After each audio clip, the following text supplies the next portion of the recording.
السلام عليكم ورحمة الله وبركاته. أهلا بكم في فيديو جديد. هؤلاء أسرى تجراي اليوم الثلاثاء 20 يوليو 2021. هؤلاء أسرى جدد لتجراي من جميع أقاليم إثيوبيا. سيدات، يعني بنات ورجال نرى في الصورة أسرى تجراي. هنقول لكم كل التفاصيل وكيف أسروا هذا العدد الكبير. هؤلاء أسرى جدد لتجراي، ومن بين الأسرى بعض المصابين أهو، أسير ومصاب أهو. بنقرب الصورة عشان يبان. هؤلاء أسرى اليوم الثلاثاء 20 يوليو 2021، وهنقول لكم كل التفاصيل. أهو يسوقونهم أسرى بالآلاف، أسرى جدد الذين هجموا على تجراي أمس. وشفنا أمس فيديو كيف تدمرت العربات الحربية والدبابات الذين كانوا يستقلونها ووقعوا في الأسر. هؤلاء هم أسرى تجراي جدد يوم الثلاثاء 2021 20 يوليو 2021. هنقول لكم على كل التفاصيل فورا، كل التفاصيل حالا اهو. بس هنوريكم صور الأسرى حتى الأثيوبيين نفسهم لو حد عنده أسير يعرفوا. هذه هي صور أسرى تجراي من الجيش الأثيوبي من جميع الأقاليم، من أوروميا ومن العفر ومن الأمهرة. وقائد الأمهرة يعترف بالهزيمة. شاهدوا التفاصيل في الفيديو حالا. اشتركوا في قناة 7 نيوز ايجيبت حتى يصلكم كل جديد. محدثكم ظريف الأديب. السلام عليكم ورحمة الله وبركاته. كما رأينا في أول الفيديو، أسرى الجيش الأثيوبي الجدد في تجراي، وهذه الأسرى أو هؤلاء الأسرى كانوا يعني اتأسروا أمس الاثنين 19 يوليو 2021. وهذه أول صور للأسرى. خلي بالكم، احنا لما نشرنا صور الأسرى اللي هم كانوا عدد كبير آلاف، الناس قالت ده فيديو مفبرك، فبدأت اللي يعني يقولوا ده كلام مش مظبوط وكده. واحنا بدأت القنوات تنشر بعدينا بفترة كبيرة، وده فيديو حصري لأسرى تجراي الجدد. والفيديو اليوم 20 يوليو 2021 الثلاثاء. وحاكم الأمهرة يقر بالهزيمة. تكبدت قوات الأقاليم الخاصة خسائر فادحة اليومين الماضيين في هجومهما المضاد لاستعادة مناطق راية ومناطق أخرى على خط الحدود الإقليمي بين العفر والتجراي، دول أقاليم في إثيوبيا. وتمت هزيمتهما بالكامل ودحرها. فقد حشدت القوات الإثيوبية القوات الخاصة بمصاحبة حشد إعلامي ضخم للأورومو سيداما وأمهرة ويلاتا، بالإضافة إلى قوات الأمهرة الخاصة من ولاية كوجان، وذلك للمشاركة مع الجيش الأثيوبي في القتال رغم ادعاء الحكومة سحبه. استطاعت تجراي صد الهجوم بنجاح وتثبيت القوات المهاجمة. وشفنا قد ايه أسرى، وشفنا بالأمس فيديو قد ايه عربات محترقة وقد ايه دبابات محترقة. ممكن تراجع الفيديو السابق.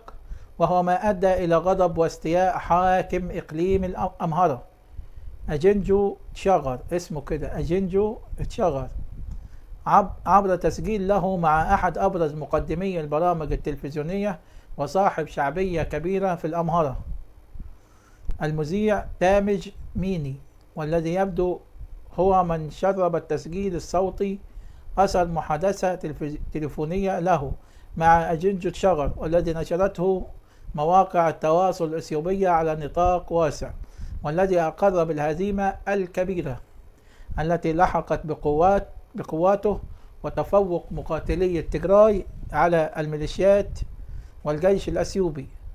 فقد انتقد الأمهرة ككل، وأن حماسهم فقد أثناء الاحتفالات والمهرجانات والأناشيد، وأنهم ليس كالتجراي على قلب رجل واحد، والفرد منهم يقفز فوق الدبابة ويفجرها. هو يوصف التجراي، يقول الفرد منهم يقفز فوق الدبابة ويفجرها، ونساءهم يقاتلون بشراسة.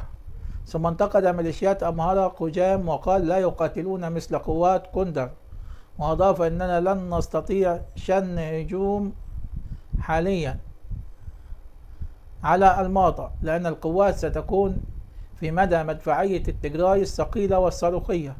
وقال نحن أمام هزيمة كبرى إن لم ننتصر. هذا هو قائد الأمهرة.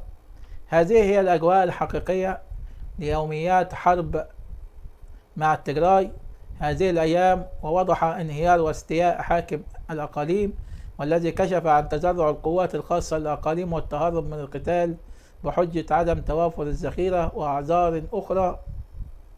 القوات الخاصة هذه تتكون من فلاحين غير مدربين على القتال وتكتيكاته، ومعرفة استخدام السلاح ليست كافية للقتال. الجدير بالذكر أن حكومة إقليم الأمهرة أعلنت التعبئة العامة أثر سيطرة التجراي على جنوب إقليم كانوا يسيطرون عليها، كما دعت حكومة الأقاليم حكومة الولايات الأخرى إلى إرسال قواتها الخاصة لقتال التجراي. وبالأمس أعلنت حكومة إقليم السودان بعد تردد أنها سترسل قواتها الخاصة بعد أن نالت موافقة البرلمان. وفي تطور جديد على المشهد العسكري العملياتي، سمحت حكومة إقليم العفر بعبور قوات الأقاليم الخاصة والجيش الأثيوبي إلى إقليم التجراي، وهي منطقة تضاريس صعبة وقاسية، واستطاع التجراي صد الهجوم، وحاليا يقاتلون داخل 4 محافظات داخل العفر. كان العفر من بداية الحرب أشبه بالمحايدين لعلاقة الجوار الحسن الذي يربطهم بالتجراي، والآن هم في حالة حرب مع التجراي.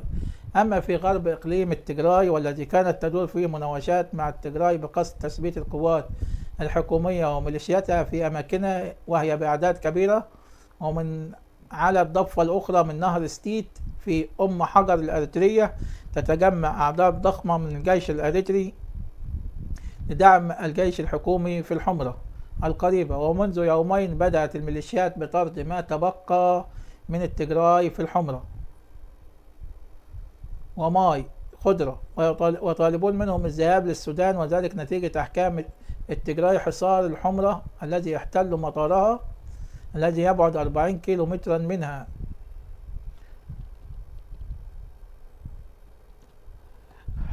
كما سيطروا على الطرق ال4 التي تربط اثيوبيا بأقاليم، وقطع طريقين يؤديان للحمرة مع بقية اثيوبيا لقطع الامدادات والتموين عنها وعن مناطق شاسعة في التجراي تمهيدا لاقتحامها وفتح معبر دولة لهم مع السودان. واضح أن الحرب بدأت تتحول إلى حرب أهلية، مما يفرز تحالفات جديدة بدأت تظهر حاليا. الأوضاع داخل إثيوبيا في غاية التدهور والتعقيد، وصارت أديس أبابا مدينة أشبه بالأشباح جراء الاعتقالات الواسعة التي تقوم بها الأجهزة الأمنية على الأورومو والتجراي الذي تم إغلاق محالهم التجارية وفنادقهم، بعضها من فئة 5 نجوم، بينما يتواصل التدهور في الاقتصاد وفقدان العملة الأثيوبية البر قيمته، ونهار أمس كان $1 يساوي 60 بر. أديس أبابا في انخفاض حاد لم يحدث من قبل.